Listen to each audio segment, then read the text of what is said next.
back to Wildwood, New Jersey and Thunder on the Beach. I'm Doc Riley. This is a unique event. They're going to have this event for the next several years because it's been so successful the first two outings. One of the reasons why, well, the fans get to go up and talk with the monster truck drivers, pick up the autographs, get the photos, and actually meet some of the heroes in their form of motorsports. Let's get into round two action right now. And we brought one guy back from the first round, the quick loser. That's the Nightmare Truck. Dennis Anderson tells us about the hole shot and Gravedigger. Yeah, when we approach the starting line down here at Wildwood, New Jersey on the beach, a lot of times, like I was saying before, it's sandy surface. We'll get up there and sometimes we'll kick out a knoll of dirt so we don't have a hump to get over when we take off from the truck previous running from us, because they'll dig holes taking off. But we'll lay in there and pack our tracks down, try to get a good takeoff. And like this course this year, I think the takeoff is more important than it was last year. Last year we had a bigger span between the cars. This year, while we're racing on the beach, we've got a longer run at the first pile of cars. So getting out to that first pile of cars, man, you got to get ahead so you can win the race. Even when they change the course, Dennis Anderson may be a step ahead in the game. The hole shot so very, very important as he takes on the Nightmare. Good first matchup here in our second round at Wildwood.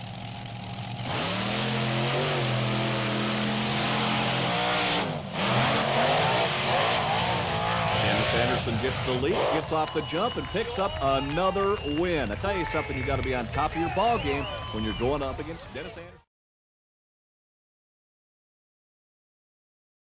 Here it is, the Bandit against Bigfoot.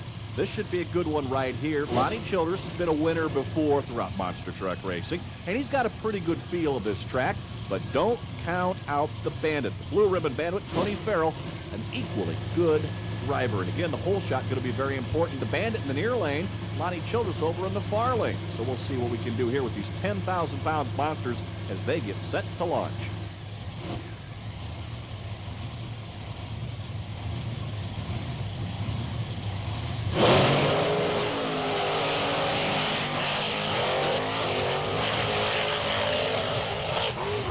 Both drivers with good reaction time, but Lonnie Childers takes the win with that Bigfoot horsepower. On to the next round. David Byers behind the wheel of Snakebite up against Tom Meents and Monster Patrol. And Meents says you don't always have to worry about the hole shot, but keeping the truck clean is also key. Biggest problem we're facing out here with the sand is the sand's getting into our motors and into all our equipment. We have to, spend a little extra time, make sure everything's sealed up a little better when we come to this event.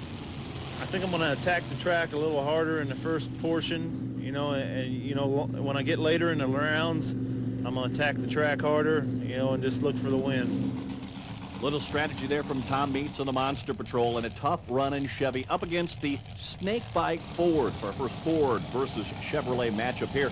That Snakebite may not look like a Ford, but believe me, there's 4 horsepower underneath that snake's head. Getting set right here, a good battle. Both of these guys, good hole shot artists. Let's see what they can do here at second annual Thunder on the Beach.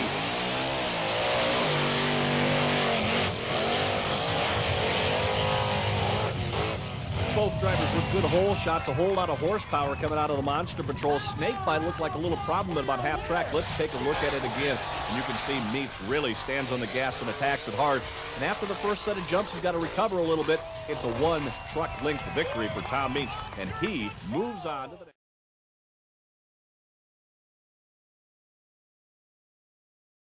The Liquidator, Bob Fisher against Gary Porter, the Carolina Crusher. Porter has been a winner all over the United States. This guy knows how to set up a vehicle for any form of competition.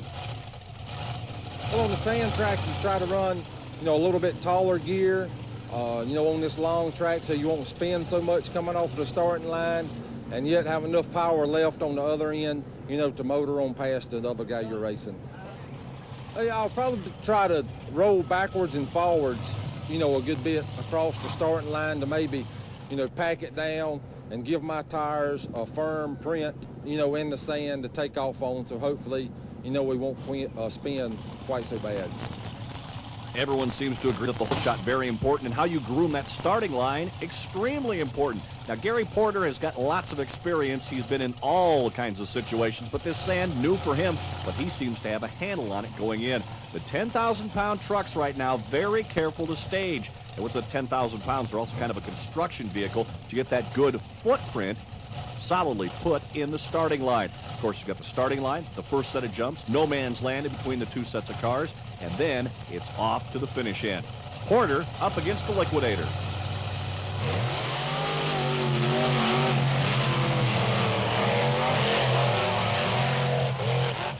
Boy, pretty close at the end. Porter had the good hole shot. He had problems in between vehicles, but was able to pick up the victory and move on to the next round, with the Liquidator making it close. Here are the results now of that second round. The cleanup winners, it's Dennis Anderson and Gary Porter, Lonnie Childers and Tom Meets. They'll move on to the semifinal round. You know, when Dave Sutton and the New Jersey Hot Rod Association initiated this idea of racing on the beach, no one said it would work. Well, when 150,000 people showed up, it was an